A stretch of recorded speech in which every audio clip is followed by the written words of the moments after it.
Bahasa Arab hari ni kita still lagi dalam topik Al-Alwan. Tapi kita masukkan sikit tajuk Ismu Al-Isyarah. Kata tunjuk. Yang pertama, kita ada hadza wa hadhihi. Ini maksudnya. Yang kedua, zalika wa tilka. Maksud dia itu.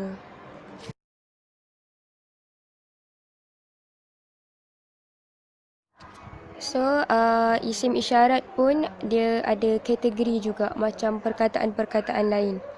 Kita tengok kategori yang pertama. Haza wa zalika dikategorikan sebagai perkataan yang muzakkar. Jadi, kalau kita nak guna perkataan yang muzakkar, kita kena letak isim isyarat ni. Kita tengok contoh untuk lebih jelas.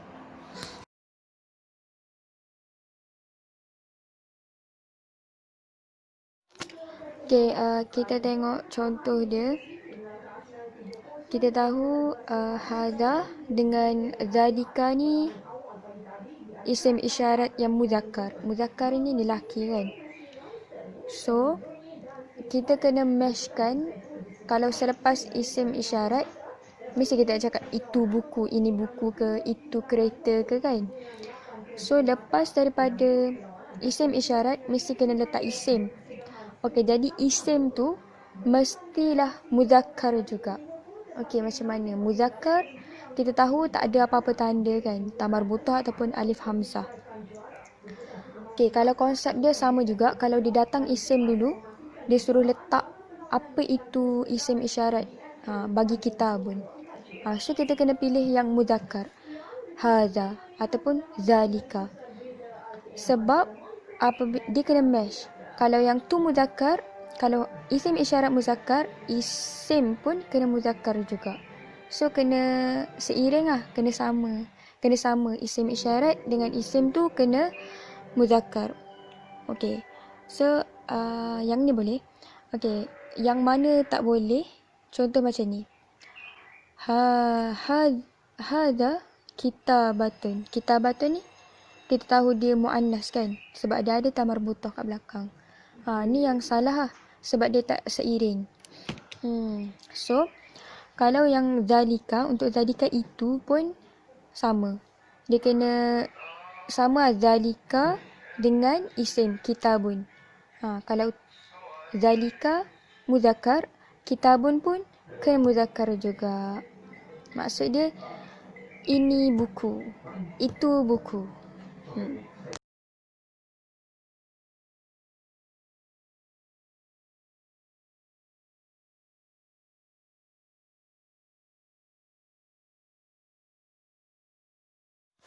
So kategori yang kedua adalah al-muannas.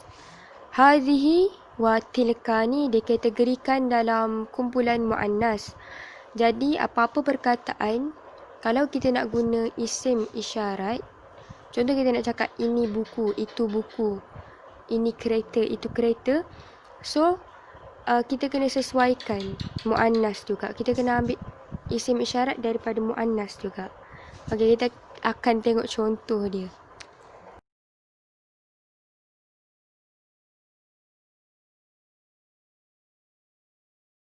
Contoh muannas. Hadhihi sayyarah. Sayyarah ni kita cakap dia adalah perkataan yang muannas sebab dia ada ta marbutah kan. So, apa-apa isim isyarat yang kita nak guna kat depan ni mesti muannas juga. So, kita kena ambil hadhihi ataupun tilka untuk digunakan perkataan yang muannas macam ni.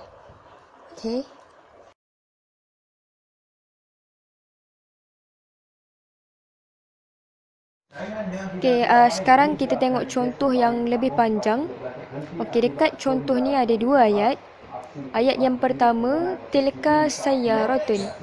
Ayat yang kedua, as-sayyaratun ramadiyatun.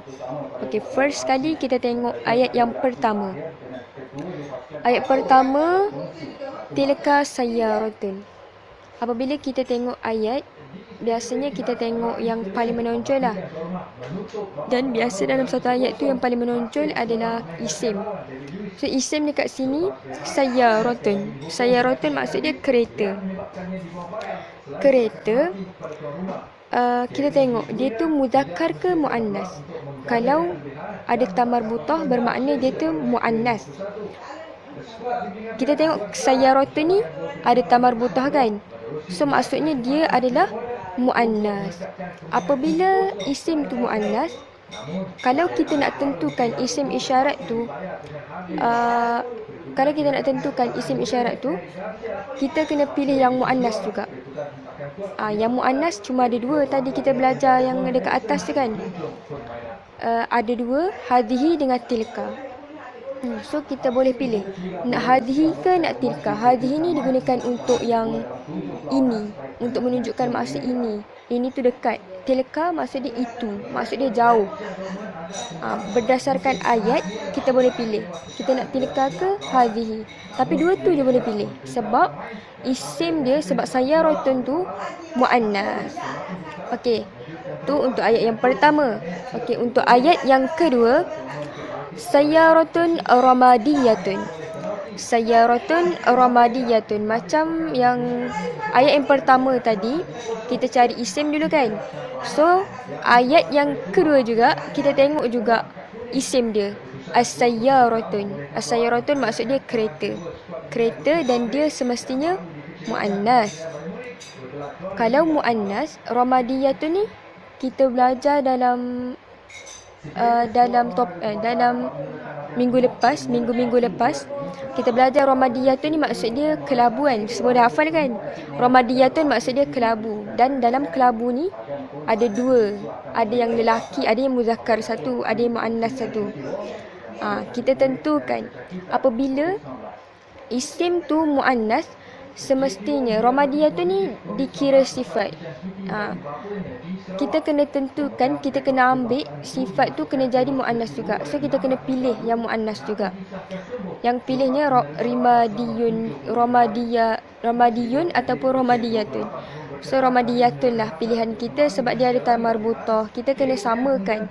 Kalau isim ada ta marbutah, sifat pun kena ada ta marbutah juga.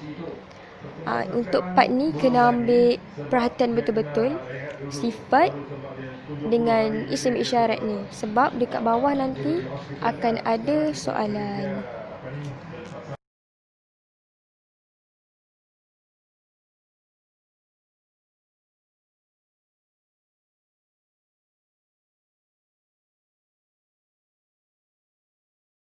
Okay, soalan ayyin al-kalimah al-munasabah fi kullu al-faraghat isim al-isyarah wa laun. Dia kata tentukan kalimah yang sesuai dalam setiap kekosongan dan jawapan dia mestilah isim isyarat ataupun warna sahaja.